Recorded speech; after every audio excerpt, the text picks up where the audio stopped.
Kumusta? Ako nga pala si Gabriel.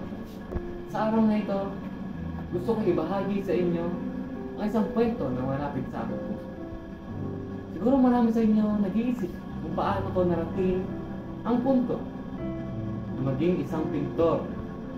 Pero hindi ganun kadali ang naging daan ko para marating ito.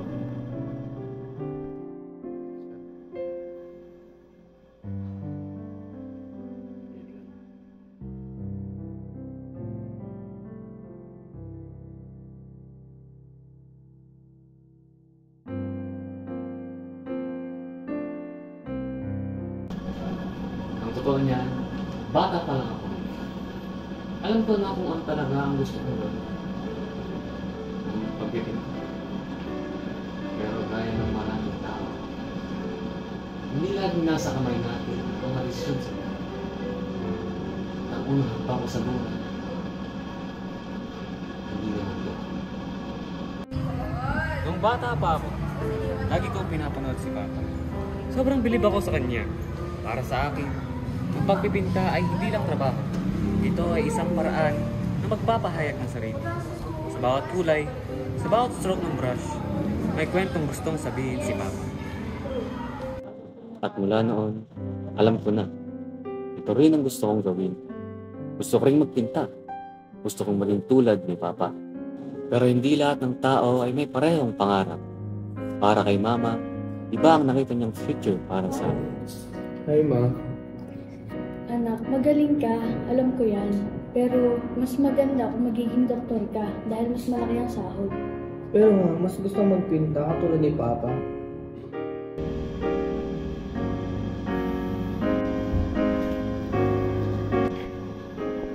Minsan, akala natin, mas alam ng ibang tao ang tamang daan para sa akin.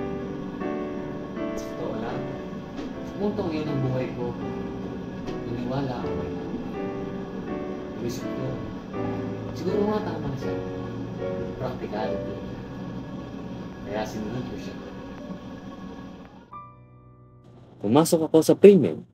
Sinubukan ko, pero habang tumatagal, mas lalo kong naramdaman na may kulang. Kahit anong pagsisikap, hindi ko nararamdaman ang passion na dati kong nararamdaman kapag nagpipinta ako. Hindi ko makakaila, napagod ako. Hindi lang katawan ko, pati puso ko.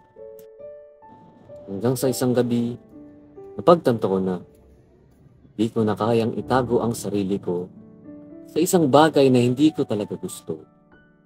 Kaya bumalik ako sa pagpipinta at sa unang hagod ko sa canvas, doon ko naramdaman na buhay na ulit ako.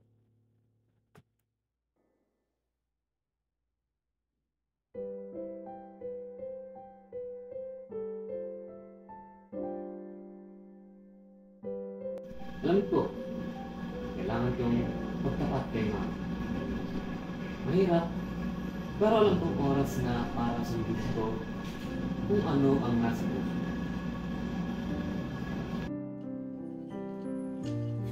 Sinausap ko siya at sinabi ko na hindi ko na kayang ituloy ang pagiging doktor. Ma, gusto ka magpinta. Ito ang tunay na pangarap ko. Hindi lahat ng tao ay mapalad na magkaroon ng pagkakataong sundin ang kanilang passion. Kaya mas maswerte ako dahil sinubukan kong ipaglaban ang sabi at tutunan kong pakinggan ang aking sarili.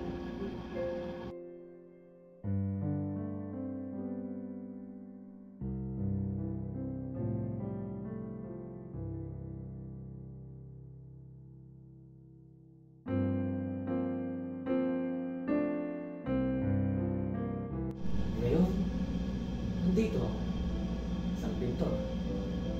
Tupad ko ang mga pangarap ko, habang kasama pa rin ang suporta ng pamilya. Minsan, kailangan mong piliin ang mas mahirap na daan para maabot ang tunay na kaligayahan. At ang totoo, walang halaga ang pera o kasiguraduhan kung hindi ka masaya sa ginagawa.